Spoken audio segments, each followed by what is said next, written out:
এখানেই শায়িত আছেন শেরে বাংলা একে ফজলুল হক,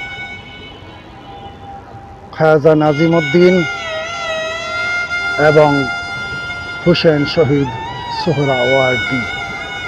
এই জাতীয় বীররা এখানেই ঘুমিয়ে আছেন চিরনিদ্রায়। সুপ্রিয় দর্শক মণ্ডলী, আসসালামু আলাইকুম রহমতুল্লাহ।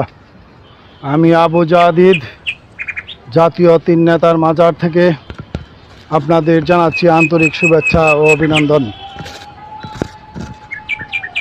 আসুন দেখা যাক এই জাতীয় তিন নেতার মাজার পরিদর্শন করি।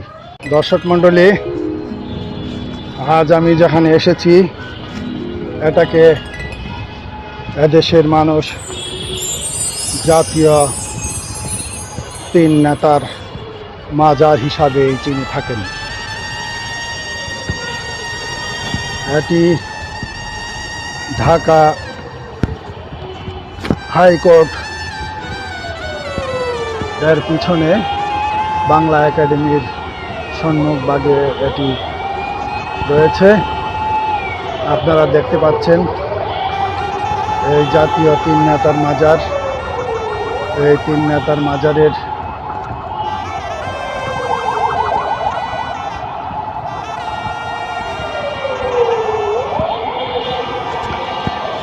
এখানে যারা শায়িত আছেন তাদের মধ্যে তিনজন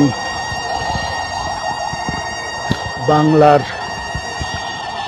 প্রধানমন্ত্রী ছিলেন।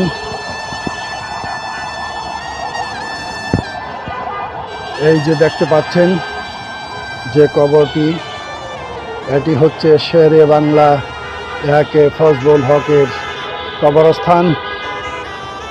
আমরা সবাই জানি শেরে বাংলা একে ফজলুল হক 26শে অক্টোবর 1873 সালে জন্মগ্রহণ করেন বরিশালে এবং তিনি অবিভক্ত বাংলার প্রধানমন্ত্রী ছিলেন।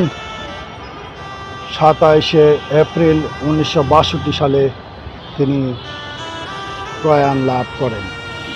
শেরে বাংলা ফজলুল হক আমাদের জাতীয় নেতা। কথিত রয়েছে যে শেরে বাংলা ফজলুল হক উনি 60টি ফজলি আম এক জায়গায় বসেই খেয়ে ফেলতে পারতেন। আমরা সেই গল্প নয়, জাতীয় বীরের জাতীয় গাথা